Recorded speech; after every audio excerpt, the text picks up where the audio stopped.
تو عزیز طلباء، آپ صلی اللہ علیہ وسلم کو جو مبعوث کیا گیا ہے نا، اور جو قیامت تک کے لیے مبعوث کیا گیا ہے، اس کا مطلب یہ ہے کہ ہم آپ صلی اللہ علیہ وسلم کے پیچھے پیچھے چلیں، اور یہی کامیابی ہے۔ آپ صلی اللہ علیہ وسلم نے فرمایا کہ میرا ہر امتی جنت میں جائے گا۔ یہ کتنی بڑی خوشخبری ہے۔ میرا ہر امتی جنت میں جائے گا، مگر وہ جنت میں نہیں جائے گا جس نے انکار کر دیا۔ اب یہ سوال سب کے ذہنوں میں پیدا ہوتا ہے کہ آپ صلی اللہ علیہ وسلم سے محبت کرنے والے تو سارے موجود ہیں، سارے، آپ کا نام جب آتا ہے تو درود شریف پڑھا جاتا ہے صلی اللہ علیہ وسلم۔ یہ کیسے ممکن ہے کہ ہم آپ صلی اللہ علیہ وسلم کا انکار کر دیں؟ یہ بات صحابہ کرام کے بھی ذہن میں آئی۔ انہوں نے یہ سوال کیا کہ یا رسول اللہ صلی اللہ علیہ وسلم، کیا آپ کا امتی کو انکار بھی کر سکتا ہے؟ آپ نے فرمایا ہاں، جو میرا مطیع ہوگا، میری اطاعت کرنے والا ہوگا، میرا حکم ماننے والا ہوگا، وہ جنت میں جائے گا، اور جو میری بات کو سن کر اس کو اوکے نہیں کرے گا، اس پر نہیں چلے گا اور اس کو فالو نہیں کرے گا، اتباع نہیں کرے گا، وہ جنت میں نہیں جائے گا۔ کتنی بڑی بات ہے عزیز طلباء۔ یہ چیزیں بڑی غور کرنے والی ہیں کہ ہم اس پہ فخر کرتے ہیں کہ آپ صلی اللہ علیہ وسلم ہمارے نبی ہیں، ہم ان کے امتی ہیں، لیکن آپ صلی اللہ علیہ وسلم فرما رہے ہیں کہ جس نے میرا انکار کیا، اور انکار کرنے والے کے بارے میں اس کی تعریف کی گئی، اس کو بتایا گیا کون ہوگا انکار کرنے والا، جو میری سنت پہ عمل نہیں کرے گا۔ اور ہماری ساری محبتیں، ہماری ساری چاہتیں اس وقت مکمل ہوگی جب ہم یہ قصد کر لیں، یہ ارادہ کر لیں، اس بات کو اپنے ذہنوں میں بٹھا لیں کہ ہم نے وہ کام کرنے ہیں جو ہمارے نبی نے فرمائے ہیں، اور ان کاموں سے باز رہنا ہے جن سے ہمارے نبی نے منع فرمایا ہے۔ اور یقین کریں، اگر آپ محبت کی کسوٹی سے دیکھیں اس کو، محبت کو تولیں، محبت کی تعریف دیکھیں، محبت میں یہی چیز آئے گی کہ جس سے محبت کی جاتی ہے اس کا مانا بھی جاتا ہے، اس کی بات کو سمجھا بھی جاتا ہے۔ یہ نہیں ہے کہ سنتوں کی خلاف ورزی ہو رہی ہو، حدیثوں کو سائڈ پہ رکھا گیا ہو، اور ہم اپنی زندگیوں کو اپنے طور پر گزار رہے ہوں، اور آپ صلی اللہ علیہ وسلم کی زندگی کے ساتھ ہماری کہیں مطابقت ہی نہ بنتی ہو تو ہم کہیں گے ہم امتی ہیں۔ تو عزیز طلباء، جو لوگ آپ صلی اللہ علیہ وسلم کو فالو کریں گے، سارے کے سارے انعامات ان کو ملنے ہیں، یہ دیکھ لیں، یہ میری بات ذہن میں رکھیں، سارے کے سارے انعامات ان کو ملنے ہیں جنہوں نے آپ صلی اللہ علیہ وسلم کو پرسو کیا، آپ صلی اللہ علیہ وسلم کے ساتھ وہ چلے، کیونکہ آپ صلی اللہ علیہ وسلم کے ساتھ ہی اللہ تعالیٰ نے اپنی رضامندی کو مشروط کیا ہوا ہے۔ اگر کوئی نبی اکرم صلی اللہ علیہ وسلم کو فالو نہیں کرتا تو اس کا مطلب اللہ کو بھی وہ فالو نہیں کرتا۔ تو یہ کتنی بڑی اللہ نے اپنے نبی کو فضیلت بھی دی ہے، اور ایک بہت بڑا مقام دیا ہے کہ اپنی رضامندی کو اپنے نبی کی رضامندی کے ساتھ مشروط کر دیا ہے۔ اس لیے ہمیں اس پہ جو ہے نا توجہ دینی چاہیے، اور صحابہ کرام کا یہی طریقہ کار تھا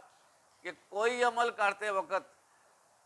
سب سے پہلے یہ دیکھتے کہ یہ میرے نبی نے کیا ہے یا نہیں کیا،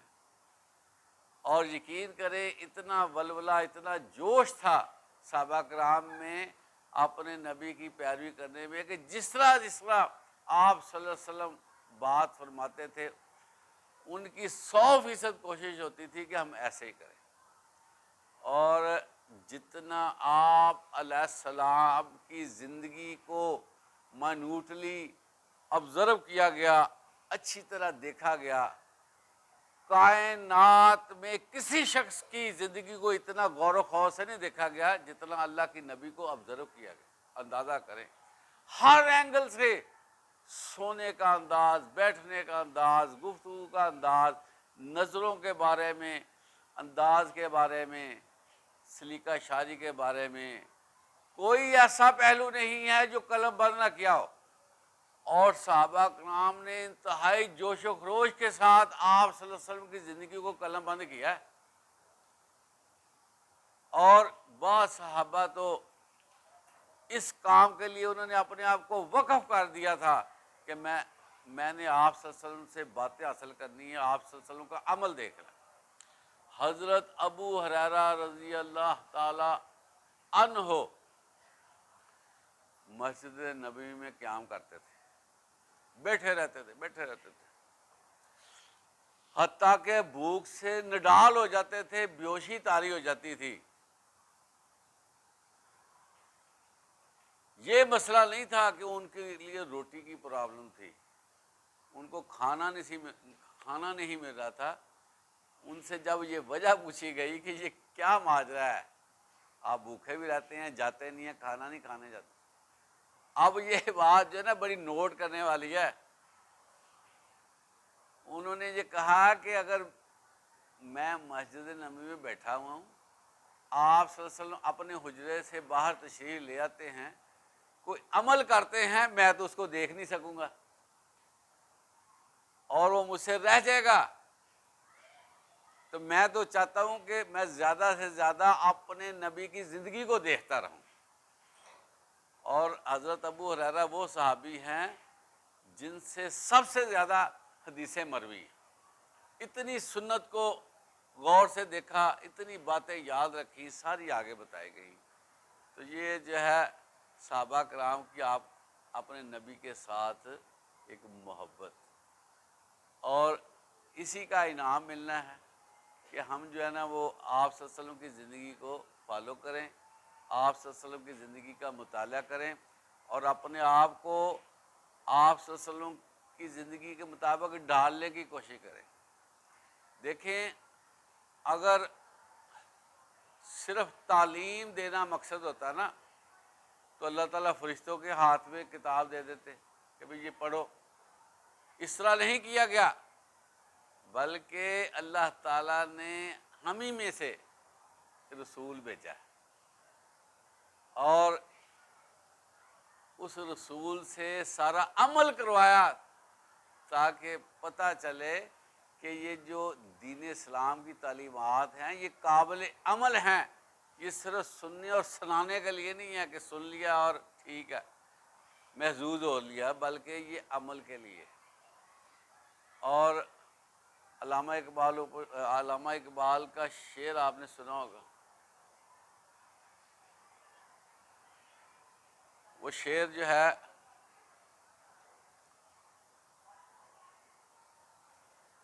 وہ شعر تھوڑا میں آپ کو دوبارہ سے بتاتا ہوں۔ اس میں یہ بات ہوئی تھی کہ اللہ کے نبی کی جو زندگی ہے وہ ہمارے لیے مشعل راہ ہے، اور آپ کو وہ بتا دیتا ہوں شعر، عمل سے زندگی بنتی ہے، عمل سے زندگی بنتی ہے، جنت بھی جہنم بھی، یہ خاکی اپنی فطرت میں نوری ہے نہ ناری ہے۔ تو یہ جو قیامت کے دن ترازو قائم کیے جائیں گے نا، یہ عمل کو ہی تولنے کے لیے قائم کیے جائیں گے۔ اگر ہمارا زبانی جمع خرچ ہوا تو وہ ترازو تو خالی رہ جائے گا، ٹھیک ہے نا، یا اس کے پڑھنے میں، گناہ کے پڑھنے میں سارا کچھ چلا جائے گا، ہماری زبانی جمع خرچ رہ جائے گی۔ تو قیامت کے دن فَمَن يَعْمَلْ مِثْقَالَ ذَرَّةٍ خَيْرًا يَرَهُ وَمَن يَعْمَلْ مِثْقَالَ ذَرَّةٍ شَرًّا يَرَهُ، جو معمولی سا عمل ہوگا، معمولی سا عمل، وہ بھی دکھایا جائے گا، اور جو بدی ہوگی وہ بھی دکھائی جائے گی۔ فَأَمَّا مَنْ ثَقُلَتْ مَوَازِينُهُ فَهُوَ فِي عِيشَةٍ رَاضِيَةٍ، جس کے اعمال کے وزن بھاری ہوں گے، اس کا پلڑا بھاری ہوگا، وہ دل پسند زندگی میں ہوگا۔ وَأَمَّا مَنْ خَفَّتْ مَوَازِينُهُ فَأُمُّهُ هَاوِيَةٌ وَمَا أَدْرَاكَ مَا هِيَ نَارٌ حَامِيَةٌ۔ جس کے اعمال کے وزن ہلکے ہو گئے نا، جس طرح بات ہو رہی ہے کہ صرف زبانی جمع خرچنی ہلکے ہوئے تو وہ اس کی منزل حاویہ ہے، اور حاویہ کیا ہے؟ بھڑکتی ہوئی آگ ہے۔ تو عزیز طلبہ، یہ باتیں بڑی غور کرنے والی ہیں۔ ہم نے زندگی کو بڑا آسان سا ایزی لیا ہوا ہے کہ بس کھا لو پی لو سو جو گپ شپ لگاؤ، اپنی مصروفیات دنیا کے حوالے سے چلتے پھرو، تو یہ تو اس سے گزارا نہیں ہونا۔ روزانہ ہمیں غور کرنا چاہیے کون کون سے عمل ہمارے نبی نے کیے ہیں، کون کون سا حکم دیا ہے، اور آپ صلی اللہ علیہ وسلم نے ہر عمل کر کے دکھایا۔ سفر کیسے کرتے تھے، سفر سے واپسی کیسے ہوتی تھی، سوتے کیسے تھے، صبح کیسے اٹھتے تھے، کیا عبادات کرتے تھے، کیا کیا عمل کرتے تھے، کیا حقوق کا خیال رکھتے تھے، کیا فرائض کا خیال رکھتے تھے۔ اور آپ صلی اللہ علیہ وسلم کے بارے میں آپ دیکھیں کہ نبی ہیں، رسول ہیں، جو آپ صلی اللہ علیہ وسلم پر بھی فرائض تھے وہ سارے آپ نے پوری، ہر فرض کو پورا کیا آپ نے، اور اپنے گھر والوں کے ساتھ ہاتھ بٹایا، اپنی جوتی کو خود سیا، چھوٹے سے چھوٹا کام جو ہے خود کر کے دکھایا کہ یہ دیکھو کام میں کوئی آر نہیں ہوتا، اور مفلسوں کے ساتھ، غریبوں کے ساتھ تعلق بنایا، اور اپنے لیے دعا بھی کی کہ مجھے جو ہے نا مسکینوں کے ساتھ یا اللہ مجھے رکھو، ان سے محبت کر کے دکھائی کہ یہ لوگ جو ہیں یہ قابل محبت ہیں، ان سے محبت کی جائے، ان کے دل جو ہے دل ان کے بڑے نرم ہوتے ہیں، اور غریبوں کے ساتھ تعلق بنا کے رکھا۔ آج آپ دیکھیں یہ کتنا فرق ہمارے مبین آ چکا ہے، ہم لوگ جو ہے اس چیز کو سمجھتے نہیں ہیں، غریبوں کے ساتھ محبت کرنی چاہیے۔ حدیث مبارکہ ہے کہ ان غریبوں کے ساتھ چلو، کمزوروں کے ساتھ چلو، ناتواں لوگوں کے ساتھ چلو، جو ارننگ نہیں کر سکتے،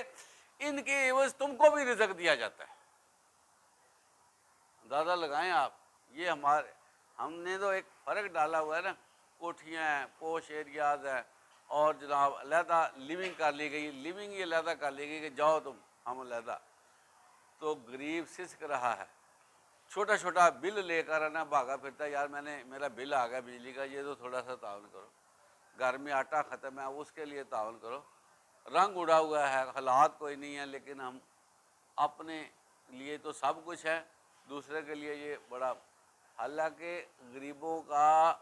امیر لوگوں کی دولت میں باقاعدہ طور پر حصہ ہے،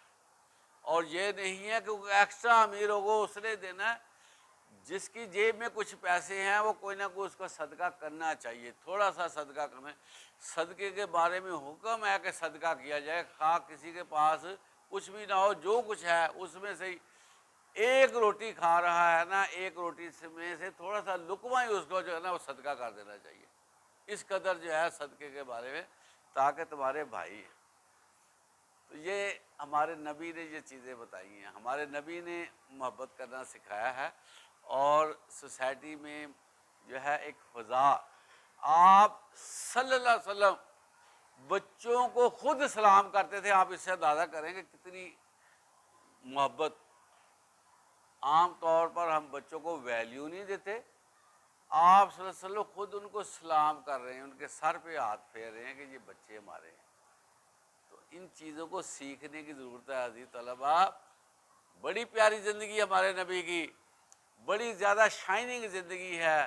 بڑی زیادہ گریسفل زندگی ہے، اور یقین کریں اتنا تحفہ ہے ہمارے لیے آپ صلی اللہ علیہ وسلم کی لائف کہ ہم اس کا تصور نہیں کر سکتے، اور ہمیں اس پر بھی لاکھوں شکر اللہ کا کرنا چاہیے جس نے ہمیں اتنا پیارا اور اچھا نبی دیا،